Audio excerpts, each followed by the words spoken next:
Hi, thank you so much for tuning in to P2P Relates, where we talk about all things relationships. I'm Pat Renfro, and as you can see, this is our interview week, and I am so thankful to have Deborah Brown and Michael Hansen here with me today. And they've been married for 35 years. So after talking about last week how important it is to close one eye after you get married, but making sure both of those dogs are open when you're dating so you don't have so many surprises. That's what we're talking about today. So they've been doing something right because they've been doing it for 35 years. And so I'm going to let them share with you their story. Hi, Deborah and Michael. Thank you so much for this opportunity to interview you today. You're welcome. Hey.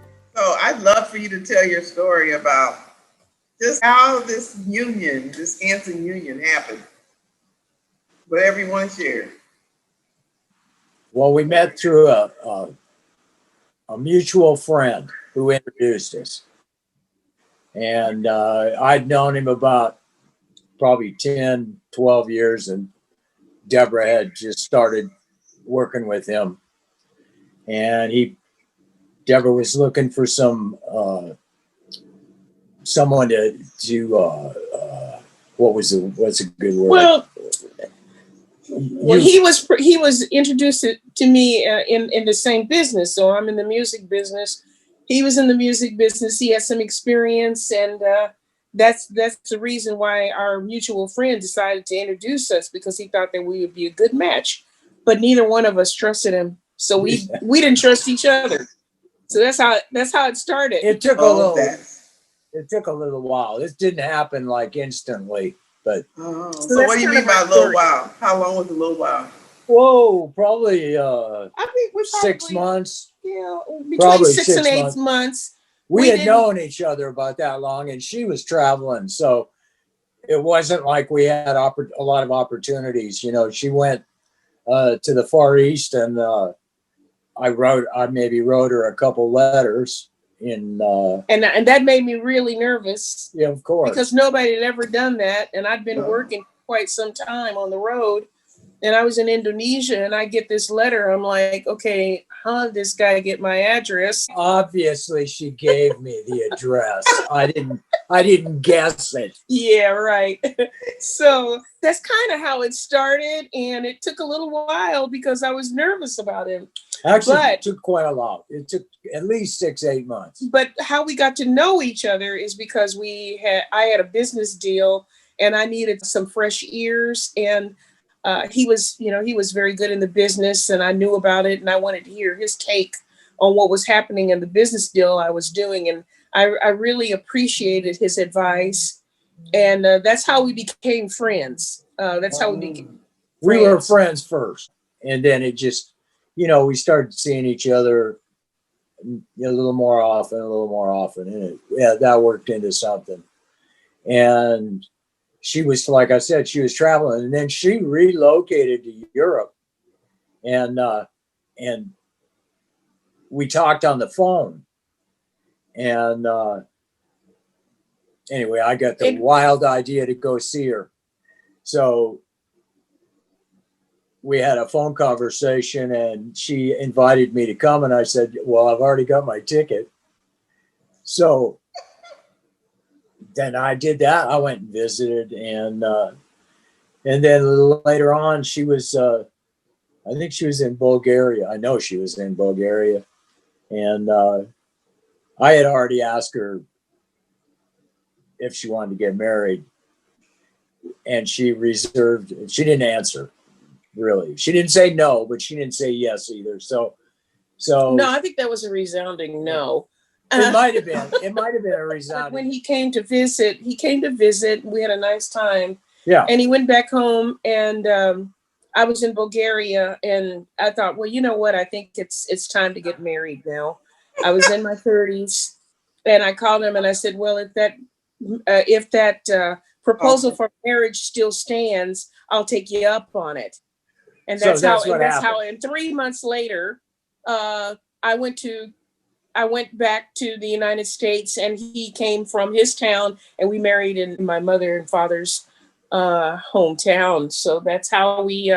It was 3 months before we, before we saw each other again. Between the decision to get married. He'd already made up his mind what he wanted to do, but I was the one that was really unsure about what marriage. I wasn't sure what marriage really meant. She's still not. One of these days it'll come to her. In any event, that's how we got started. It sounds like kind of an odd path, but because I'm a working woman, and I was a working woman, I've been working for 40 years, and I've been traveling and doing a lot of traveling.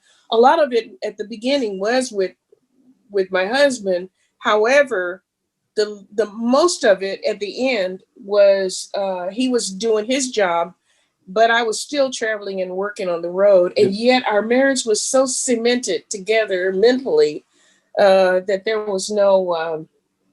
Well, we were able to keep in constant contact, really. Yeah, our communication pretty level much daily. Yeah, our communication level is pretty high. Even in the days where we didn't have those phone calls were just horrendously expensive in those days. Yeah, we had $1,000 a month phone bills. Yeah, it was pretty awful. But so this is such a treat now for people to be able to communicate all over the world for free. It's just it's really enhanced. It enhanced my business a lot. Made things a lot easier and made our communication. We could FaceTime when I'm on the road, and it's really wonderful. We were, everybody's got a different story. It works or doesn't work, but everybody has a separate story. But communication. Ours is extremely unique.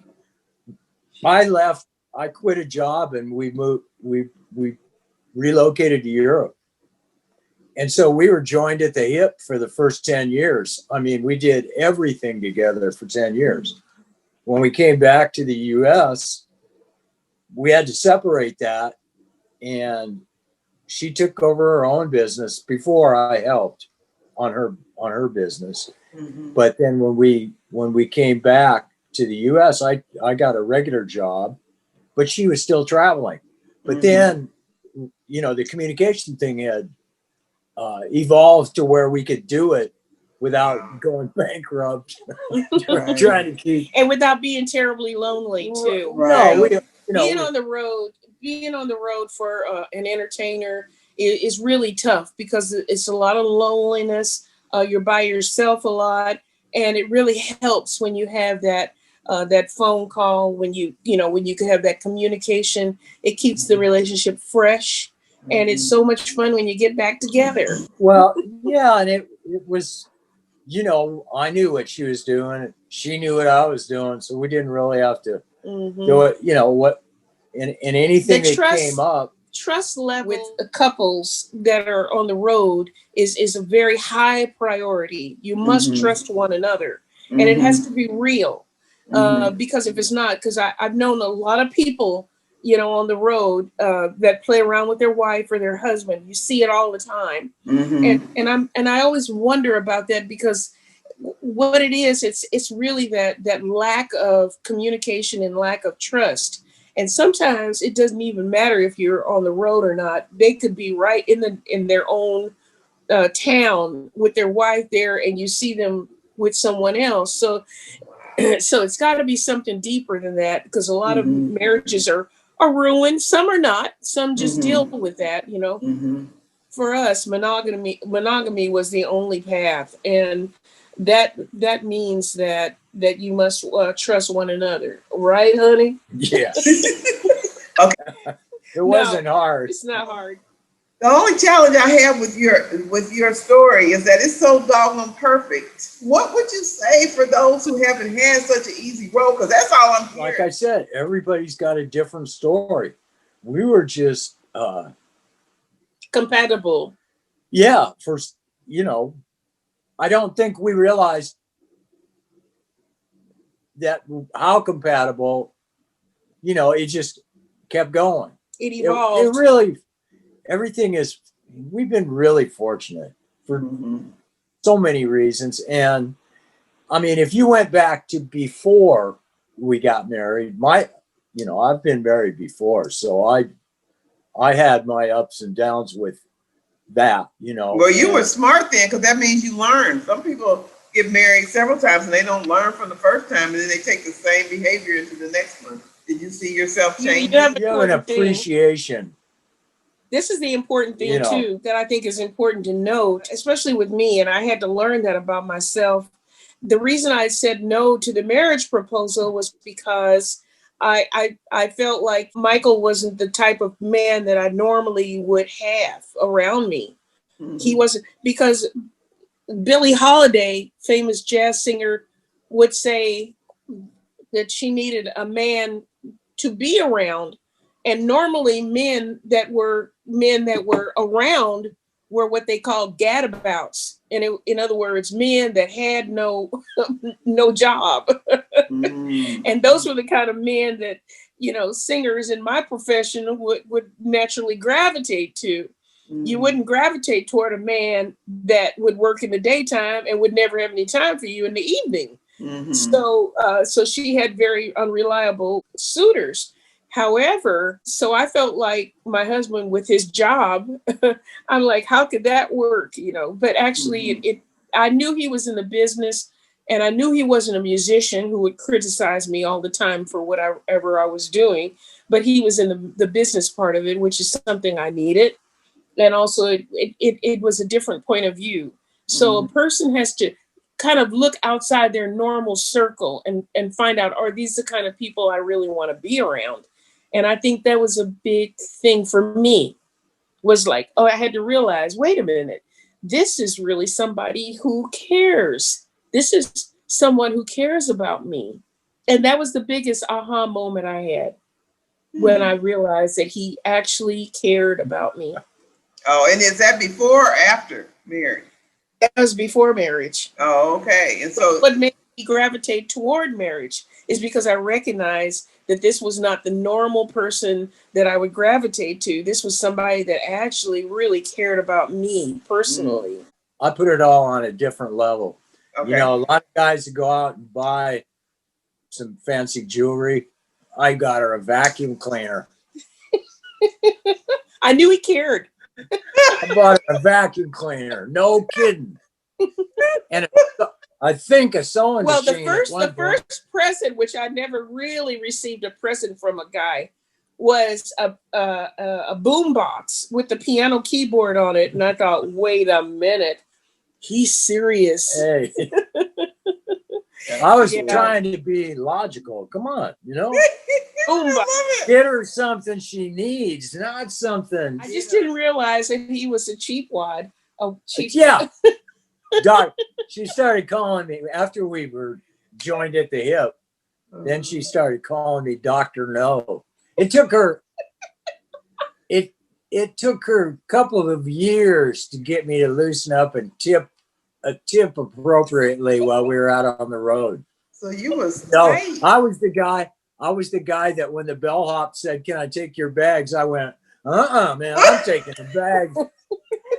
You're not getting nothing out of this deal. I love it. Well, we're about out of time, so I hate to bring it down. We'll have to do this again. I really want to hear you all tell me, in what ways did you close your eyes over the years, over the 35 years? I don't think we ever did. I think we realized, I know in my experience, people go in with a lot of high expectations. And I think we had not lowered the expectations, but I think we got more realistic. It's a lot of women, and this is my opinion, start off with the white picket fence and the kids and the whole thing. That's in the back of their mind, right? And then things don't go that direction, and then you get this disappointment.